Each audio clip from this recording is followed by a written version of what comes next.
You have an amazing exclusive about the migrant crisis. You and your colleague Christian Drogan. Christian has been over to Belgium to focus on the new epicenter, if you like, of the migrant crisis. So more and more migrants are either coming across direct from Belgium, a very dangerous 5-hour voyage, or more often they're getting on boats in Belgium where the police are very friendly, don't really bother them at all, and they're coming across down the coast to the northern coast of France to carry on to be picked up by the border force and taken into the generous bosom of Britain's generosity. So you have Christian has been there. Before we get your thoughts, let's take a little look at some of the footage that Christian managed to obtain just standing on a beach in Belgium. Watch this. I'm stood on Newport Beach in Belgium. The migrants left just halfway down that beach to the pier. The first one is out there, absolutely packed. Police boat, Belgian law enforcement behind it. Sorry, I'm just out of breath. And then there's your second boat, absolutely jam-packed.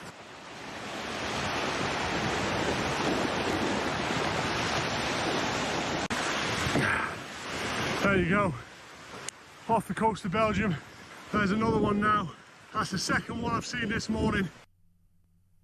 Well, as Christian put it there, Isabel, there you go. Two dinghies, small boats, absolutely packed with migrants. A great big patrol boat, not really doing much about them. Christian reporting that the Belgian police on the beaches are very, very friendly. They don't stop anyone. They'll chat to reporters. They'll chat to journalists.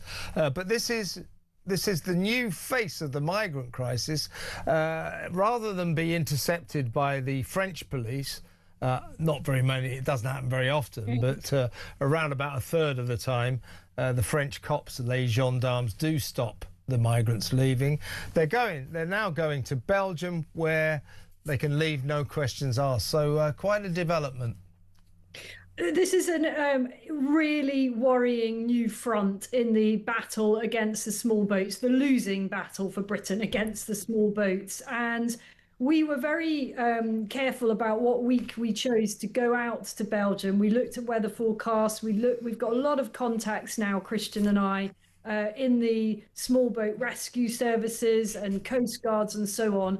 And we understood, we were tipped off that there were going to be quite a lot of departures last week as weather was very, very calm. And sure enough, you know, Christian, dedicated to the cause, he was up every night through the nights. These departures tend to happen in the undercover of darkness. And we were able to film at different times of day, sometimes at dawn, those boats taking off. And here's the massive scandal, I think. And it's something I know, Kev, that you've been it's been on your radar. That what the Belgian authorities are doing is A, failing to stop the boats like everybody else, but B, what they're doing is that they're escorting the boats into French waters, at which point the French should say, well, sorry, you know, bugger off, mind my language, bugger off, back you go to Belgium from whence you came.